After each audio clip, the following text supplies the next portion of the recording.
యువత సిగరెట్లకు అలవాటు పడి ఆ మత్తులో గంజాయి సేవిస్తూ తమ జీవితాలను నాశనం చేసుకుంటున్నారని జమ్మికుంట సీఐ రవి అన్నారు. పొగాకు దినోత్సవం సందర్భంగా సిటీ కేబుల్తో మాట్లాడారు. కళాశాలలో ఇంజనీరింగ్ చదువుతున్న విద్యార్థులు చెడు వ్యసనాలకు బానిసలు అవుతూ తమ జీవితాన్ని నాశనం చేసుకుంటూ ఉన్నారని, యువత సిగరెట్తో పాటు గంజాయి సేవిస్తూ మత్తుకు అలవాటు పడి బానిసలుగా మారుతున్నారని జమ్మికుంట సీఐ రవి అన్నారు. జమ్మికుంట పట్టణంలోని ఫ్లైఓవర్పై జరుగుతున్న ప్రమాదాలతో పాటు విద్యుత్ దీపాల గురించి సిటీ కేబుల్లో వరుస కథనాలు ప్రచురితమయ్యాయి. కథనాలకు స్పందించిన Jammikunta CI Ravi municipal commissioner Ayaz సమిష్టిగా మాట్లాడుకుని ఫ్లైఓవర్ పైన ప్లాస్టిక్తో కూడిన డివైడర్లను ఏర్పాటు చేయడంతో పాటు సీసీ కెమెరాలను ఏర్పాటు చేసేందుకు ప్రణాళికలు సిద్ధం చేసినట్లు పేర్కొన్నారు.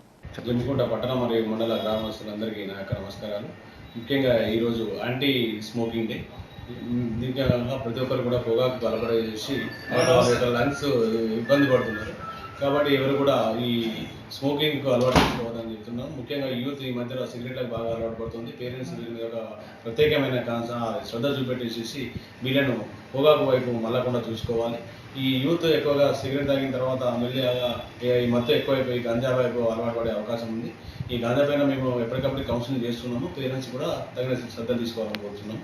అదేవిధంగా జమ్మికుంట ఫ్లైఓవర్ పైన ఈ ఫ్లైఓవర్ యొక్క మధ్యలో డివైడర్స్ మరియు సీసీ కెమెరాల ఇష్యూ ఒకటి ప్రాబ్లం ఇస్తున్నది. ఆ డివైడర్స్ని తీసేసి మున్సిపాలిటీ సిబ్బందితో కోఆర్డినేట్ చేసుకొని ఈ ఏవైతే ఖరాబ్ అయిన డివైడర్స్ని తీసేసుకొని ప్లాస్టిక్ సంబంధించిన డివైడర్స్ ఏర్పాటు చేయాలని ప్రయత్నం చేస్తున్నాము.